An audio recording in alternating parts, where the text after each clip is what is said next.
debate over Philippine independence from the United States and Spain brought forth a controversial leader that spoke for freedom, even if it wasn't always popular in his own country, especially in 1899. Emilio Aguinaldo led the revolutionary movement against Spain, and without his leadership, the Philippine citizens would not have the rights they do today. The year was 1899. War was a common issue, and there was a debate happening at this time, which was the controversy over the Filipino Declaration of Independence. This war started out as conventional, but this failed, and as the Americans won, they were forced to resort to guerrilla warfare. This meant that people such as paramilitary personnel, armed civilians, or irregulars used unconventional military tactics against conventional military and police forces. Then they used tactics such as ambushing them or sabotaging them. Imagine fighting beside your friends and family, being surrounded by burning huts and houses that were once filled with joy and company, now completely engulfed in flames, being unable to take it back. Filipino dissatisfaction with the Spanish rule led to them fighting against the Spanish for their independence. When the Americans declared war on Spain and defeated the Spanish at the Battle of Manila Bay, Filipinos were hoping that that would lead to Americans helping them gain their independence. It didn't. For the U.S., however, capturing the islands was already an issue for them, and it wasn't just the United States government trying to take the land to fulfill their manifest destiny, but it was also because they didn't want any other European nations to take over the land. The Philippines has 7,100 islands, with 10 provinces, and to make matters more difficult for the Americans, it was 8,600 miles away from Washington, D.C.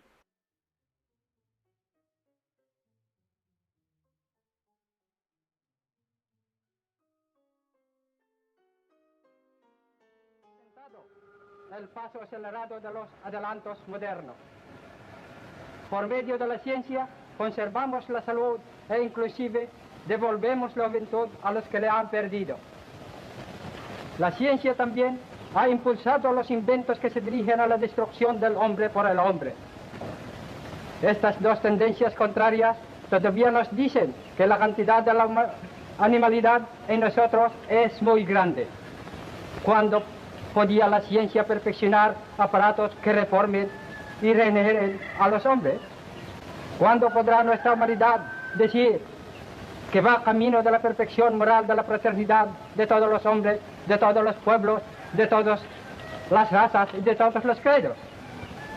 Cuando llegue ese día, habremos desterrado las fronteras, destruido todos los aparatos bélicos y solo admiraremos un invento, un aparato, el más maravilloso, el que haya traído paz y concordia entre todos los hombres del universo entero. The main debate of this speech was how firmly he was expressing his belief in science, and how he knew that one day we would be able to end all wars with this technology. In his speech, he said, "When will science perfect devices that can reform and improve men? When will our humanity be able to say that it is already on the path of moral perfection as regards to the fraternity of all men, or of all peoples, of all races, and of all creeds?" He had probably seen it all, and because this was a long time after the Philippine-American War ended, he didn't feel like fighting anymore.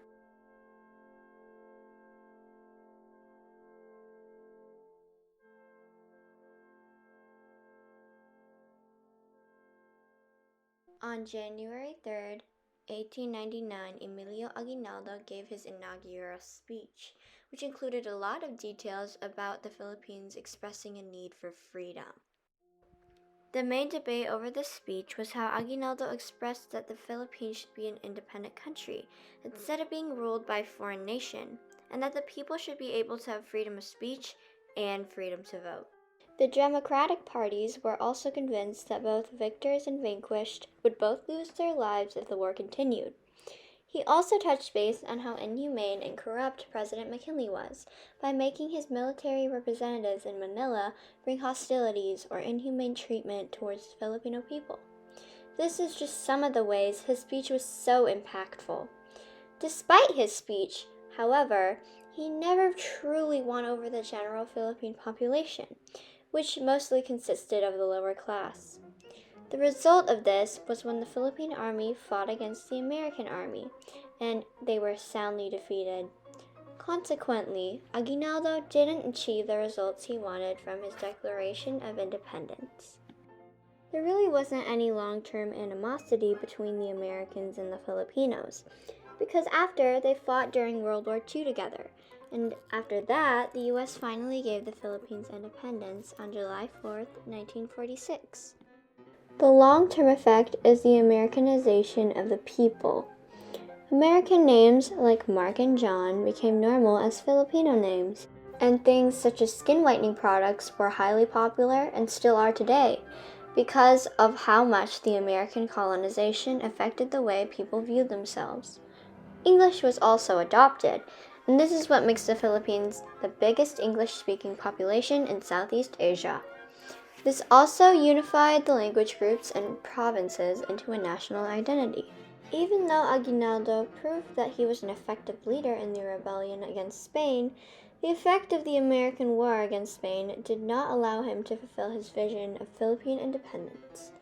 Ultimately, the American influence proved beneficial, and Aguinaldo's vision was revealed on July 4th, 1946.